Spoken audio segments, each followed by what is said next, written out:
नमस्कार।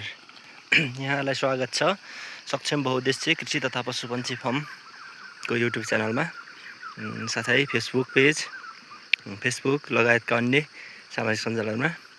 आज हामी तपाईलाई सक्षम बहुउद्देश्य कृषि तथा पशुपन्छी फार्मको धानको ब्याड देखाउँदैछौँ। प्रचण्ड गर्मीका कारण विगत एक हप्ता 10-12 दिन अगाडिदेखिको प्रचण्ड गर्मीका कारण ब्याड एकदमै पहेँलो देखिन थालिसकेको छ। हामीले यसलाई सिँचाइको व्यवस्था गर्दैछौँ। पानी परेदेखि लगभग असारको 14-15 रोपाइँ गर्नका लागि तयार गरिएको यस ब्याड तपाईँलाई आज देखाउँदैछौँ।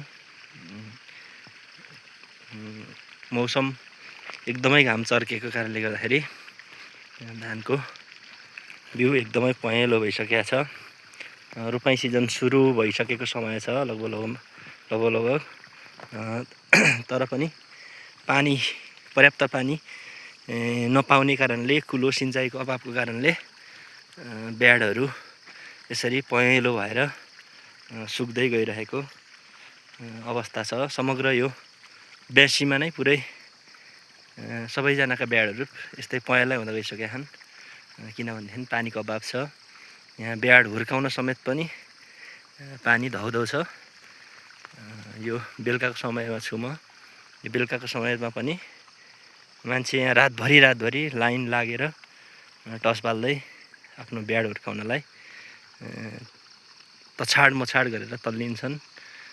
पानी सिँचाइको एकदम अभाव को कारणले गर्दाखेरि यो सब भइरहेछ।